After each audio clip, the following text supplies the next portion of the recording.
Hello ভাই brother,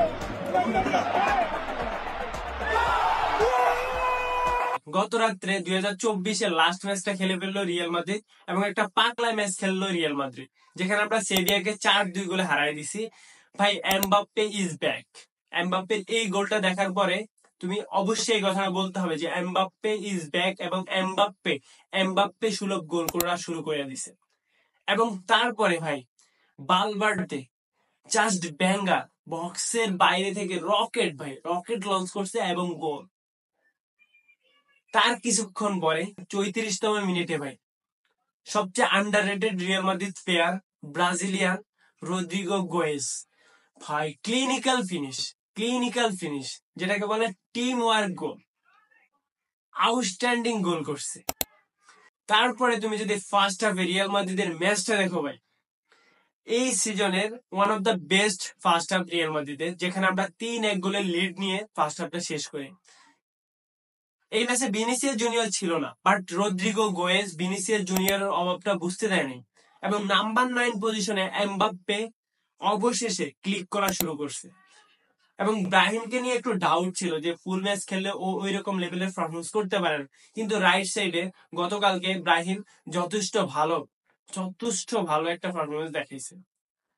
এবং যখন আমাদের সেকেন্ড হাফটা শুরু হয়, সেকেন্ড হাফের কিছুক্ষণ 5-7 মিনিট যাওয়ার পরে 53তম মিনিটে এমবাপ্পের অ্যাসিস্ট থেকে ব্রাহিমের একটা ক্লাসিক ফিনিশ ছিল, আর ওই ফিনিশটা হওয়ার পরে 4-1 লিডে চলে গেছে রিয়াল মাদ্রিদ, এবং রিয়াল মাদ্রিদ ম্যাচটা উইনের পথে পুরোপুরি হেঁটে গেছে। কিন্তু ভাই এই ম্যাচের মধ্যে তুমি যদি তারিফ করতে হবে বেলিংহামে, তুমি তারিফ করতে হবে বালবার্ডে, তুমি তারিফ করতে হবে এমবাপ্পে, তুমি তারিফ করতে হবে রদ্রিগো, ভাই তুমি কোন প্লেয়ারটা তারিফ করতে পারবা না এই ম্যাচে?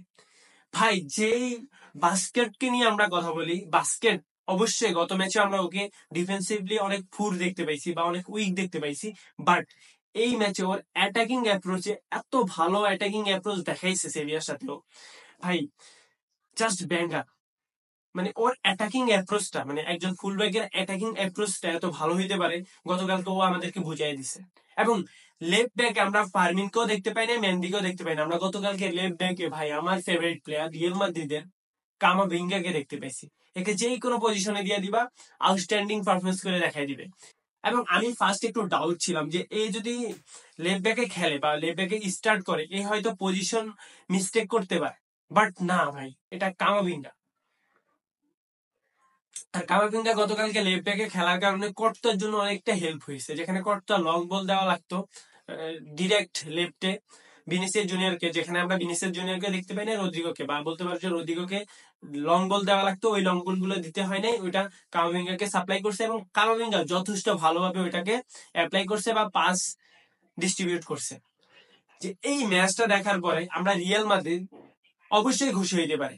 আমরা চ্যাম্পিয়ন লিগে খুব একটা ভালো অবস্থানে নাই, বাট আমরা কখনোই অত একটা ভালো অবস্থান দিয়ে কোনো লিগ বা কোনো চ্যাম্পিয়ন লিগ আমরা শুরু করি না, কিন্তু দিন শেষে আমরা লিগ বা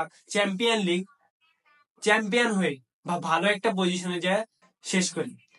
এটাই হচ্ছে রিয়াল মাদ্রিদ আর এটাই হচ্ছে রয়্যাল মাদ্রিদ। সব মিলে এটুক। আসসালামু আলাইকুম।